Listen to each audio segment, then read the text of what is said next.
Greetings, hallo und herzlich willkommen zu einem neuen Video hier beim Vapologen. Ich stelle euch heute nochmal einen Vaporizer vor, nochmal von der Firma Endgame Labs, und diesmal schauen wir uns den CAT an oder CAT. Das ist der zweite Vaporizer der Firma Endgame Labs. Den ersten habe ich euch ja letzt vorgestellt, den Tucon, und hier handelt es sich um einen 100% Konvektionsvaporizer, der auch mit 21700 Batterien funktioniert und vom Gewicht ein wenig leichter ist. Wir schauen uns das Gerät mal an.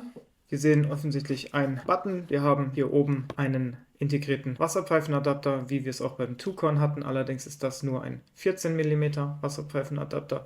Hier ist das Batteriefach, da kommen die 21700 rein. Und auch wie beim Tucon wird dieser Vaporizer über die Stems beladen. Mit dabei sind zwei von diesen Glasstems und dann auch noch ein kürzerer Stahlstem, denn mit diesen Glasstems kommt man nicht in jeden Schliff rein. Falls da eine Verengung ist, kommt man damit nicht durch, und dafür hat man den Stainless Steel Stem, mit dem man dann problemlos jedes Wasserteil bedienen kann. Auf den ersten Blick sieht man jetzt nur einen Knopf, aber man kann hier die Blenden abmachen, die Holzblenden, und dann sehen wir auch schon das Innenstück des Vaporizers.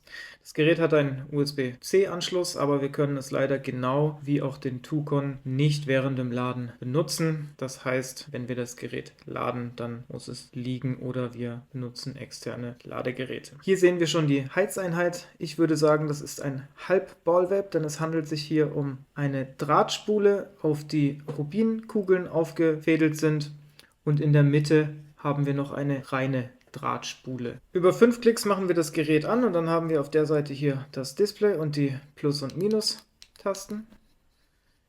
Die Heizeinheit wird beleuchtet, das können wir auch mit 4 Klicks ausstellen. Und die Beleuchtung entspricht dann auch dem Akkustand, sprich grün, wenn es voll ist, blau, wenn es halb voll ist, lila, wenn es 25% leer ist, und rot, wenn es leer ist. Mit gleichzeitigem Drücken der Plus- und Minus-Tasten kann man das Display drehen, und in dieser Display-Orientierung kommt das Gerät auch, und so ist das auch konfiguriert. Das heißt, dass diese Taste immer die Plus-Taste ist, diese immer die Minus, auch wenn wir das Display umdrehen, haben wir trotzdem hier die Plus-Taste und hier die Minus-Taste. Das ist ein bisschen ungewohnt, aber so oft stelle ich zumindest meine Temperatur gar nicht nach. Das Gerät hat einen Automatik-Mode, da sind wir jetzt gerade drin. Sprich, wenn wir jetzt den Knopf drücken, dann heizt das Gerät auf unsere eingestellte Temperatur hoch. Und wenn wir den Knopf nochmal drücken, hört er auf zu heizen. Und mit 3 Knöpfen können wir in den manuellen Modus wechseln. Jetzt blinkt die LED, und wenn wir jetzt drücken, wird nur während dem Drücken geheizt. Haben wir die Temperatur erreicht, dann vibriert das Gerät einmal und wir können dampfen und nach dem Zug den Knopf wieder loslassen. Im Automatikmodus ist dabei der Timer von 40 bis 400 Sekunden einstellbar, und generell die Temperatur, die man einstellen kann, sind von 60 bis 240 Grad Celsius. Das Besondere an diesem Vaporizer ist, dass er auch eine ziemlich nerdige Funktion hat, und zwar können wir hier den TCR des Drahtes selber einstellen und somit dem Gerät mehr oder weniger Power geben. Dann stimmt aber die Temperatur nicht mehr mit der auf dem Display überein. Allerdings kommt die Temperatur bei Konvektionsvaporizern in der Kammer ja auch immer darauf an, was man für eine Zugtechnik hat. Das Display versteckt sich, wie ihr wahrscheinlich schon gesehen habt, unter diesen Holzabdeckungen. Das heißt, wenn die Holzabdeckung dran sitzt, sieht man eigentlich nichts. Dann ist es ein sehr schlichtes Gerät. Auch die Beleuchtung kommt hier irgendwo großartig raus. Und das ist Geschmackssache. Ich finde es eigentlich ganz gut, aber ich finde es auch ziemlich nice, mit diesem Ding nackig zu hantieren, auch wenn es dann nicht so handlich ist. Der Lademechanismus, habe ich schon gesagt, ist wie beim Tucon auch. Wir haben hier den Stem, wo wir was reinmachen. Ich habe da jetzt den Sieb ziemlich weit hoch gemacht. So passen da bei mir jetzt ungefähr 50 bis 60 Milligramm rein, und das ist für mich eigentlich sehr gut für kleine Dosen. Man kann natürlich den Sieb auch weiter runter machen, aber ich würde sagen, dass mehr als 0,15, 0,2 wird man mit dem Ding wahrscheinlich nicht vapen können, weil sonst das Kraut hier unten kaum noch geröstet wird, während das oben schon recht dunkel wird. So, kommen wir mal zu den Punkten, die ich an dem Gerät gut finde. Zum einen finde ich das Design ganz cool. Man muss aber auch sagen, man merkt sofort, an wem sich da orientiert wurde vom Design her.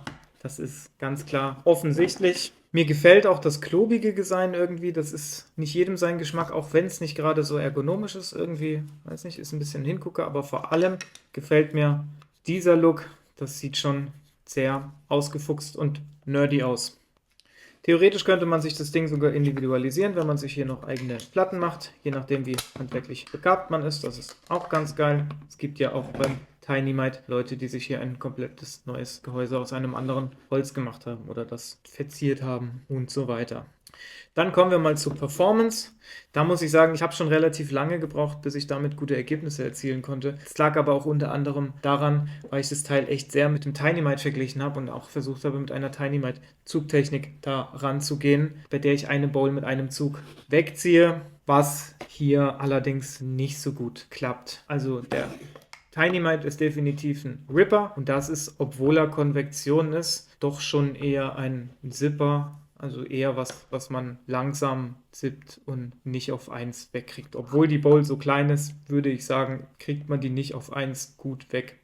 Bei meinen Bowls, die wie schon gesagt so 50 bis 60 Milligramm sind, da komme ich immer so auf 3 bis 4 Züge, je nach Kraut. Die sind dann auch sehr lecker, mit relativ zufriedenstellender Dampfproduktion. Man darf jetzt nicht das gleiche erwarten wie beim Tynimite, aber das habe ich ja schon gesagt. Und was ich auch cool an dem Gerät finde, man kann selbst die Heizdrähte hier tauschen. Das ist generell sehr reparaturfreundlich, dieses Gerät. Wir bauen es mal auseinander. Diese Holzhülse ist eine Isolierung, dass nicht so viel Wärme nach außen kommt. Dann haben wir hier das Glasstück, das um den Heizer ist. Darauf diese Metallscheibe, dann nochmal ein Glas und darüber dann dieser Metallstopper und wie beim Tukon auch eine Dichtung und dann der Stem. So, und jetzt können wir uns auch mal den Heizer angucken. Hier sehen wir außen ein Draht mit Rubinkugeln aufgefädelt und innen nochmal einen einzelnen Draht. Es ist also ein Halbball-Vape. Und diese Drähte kann man hier unten auch rausschrauben und kann die auch wechseln. Es ist nämlich auch extra noch ein Ersatzpack an Drähten dabei. Dann kommen wir mal zu den Negativpunkten. Dieses Aluminiumgehäuse wird schon irgendwie relativ warm, vor allem auch gerade im Bereich dieses Pols hier. Also man merkt, wenn das Ding heizt, dann wird es hier direkt gleich warm. Ist jetzt nicht so sonderlich schön.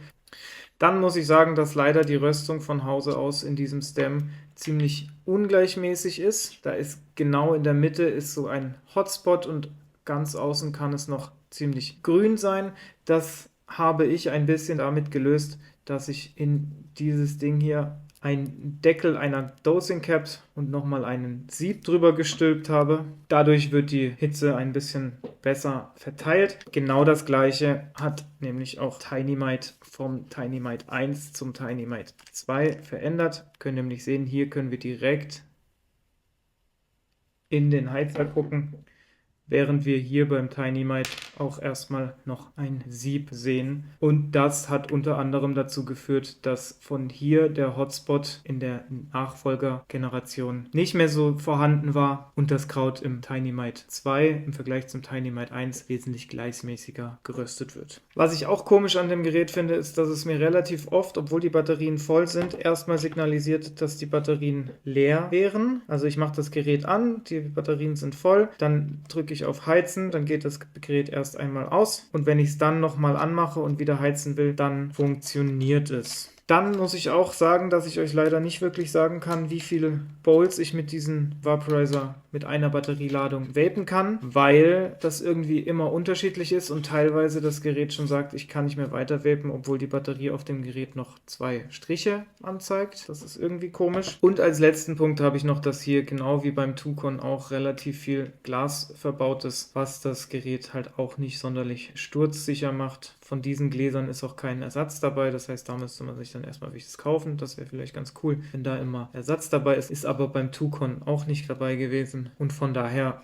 wäre dieser Vaporizer für mich nichts für unterwegs. Vielleicht mal so zum Spazieren, aber mehr auch nicht. Eher zu Hause würde ich diesen Vaporizer nutzen. Ich habe, wie gesagt, relativ lange gebraucht, bis ich dieses Teil beherrscht habe, aber wenn man es dann beherrscht, dann performt es schon ganz gut. Man kann es aber wirklich nicht mit seinem offensichtlichen Vorbild, dem Tiny-Mite, vergleichen. Der hat nämlich einen wesentlich dickeren Stem und daher ist der Durchmesser, an dem die Luft vorbei kann, viel höher und deswegen kann das gleich auf einmal viel mehr Wirkstoffe extrahieren als in einem dünneren Stem. Wir können das mal vergleichen. Der Tiny-Mite Stem ist schon wesentlich dicker, das heißt, hier ist mehr Oberfläche, an der die Hitze durch kann und hier haben wir das nicht, das heißt, hier kann nur viel Extraktion in die Tiefe wirken und je tiefer die Luft wandert, desto kühler ist sie und extrahiert nicht mehr so viele Wirkstoffe mit. Es macht nämlich bei Konvektionsvaporizern mehr Sinn, den Durchmesser der Kammer zu erhöhen, als die Tiefe der Kammer, da die Luft beim Durchströmen, wie gesagt, abkühlt, aber je höher der Kammerdurchmesser, desto mehr passt rein und desto weniger Microdosing ist es halt auch. Im Großen und Ganzen finde ich also den CAT von Endgame Labs vor allem optisch ansprechend. Ganz ausgefeilt finde ich das Konzept aber auch noch nicht, da es wie gesagt out of the box eine sehr ungleichmäßige Röstung bewirkt und ich würde das Gerät schon öfter benutzen, weil es einfach super zum Microdosen ist und weil es gut schmeckt, typisch für einen Konvektionsvaporizer. Aber auch der Fakt mit den Batterien ist schon irgendwie ein bisschen nervig. Also das wäre, glaube ich, kein Vaporizer, den ich irgendwo hin mitnehmen würde und ich würde nur den mitnehmen, weil ich Angst hätte, dass mir das Gerät anzeigt, nach 2, 3 Bolts, die Batterien wären leer. Dabei sind sie das nicht. Vielleicht muss ich aber auch einfach diesen TCR einstellen. Den stellt man nämlich ein, indem man, wenn das Gerät aus ist und kalt ist, das ist ganz wichtig, einmal lange drauf drückt, bis es ganz lange vibriert und dann zweimal drücken. Und dann sehen wir hier schon den TCR. Er zeigt uns hier den aktuellen Widerstand an und es ist ein TCR von 95 gewählt. Ich glaube, empfohlen ist ein TCR von 85 bis 95 oder von 90 bis 100. Bin mir jetzt nicht sicher. Und wenn der eingestellt ist, einfach wieder 5-mal drücken zum Ausmachen und dann ist der TCR eingestellt. Ihr merkt schon, das Gerät ist nichts für Anfänger, das ist eher was für Nerds, wie auch der Tucon. Vielleicht kommt da auch der Name Endgame Labs her, weil die Vaporizer machen, die sehr komplex sein können. Was der Name CAT bedeutet, habe ich mich lange gefragt. Beim Tucon ist es ja relativ offensichtlich und ich glaube, beim CAT ist es einfach Convection Aromatherapie.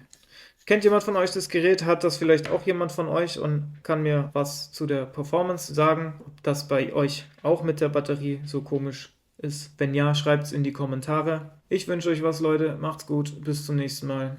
Euer Vapologe.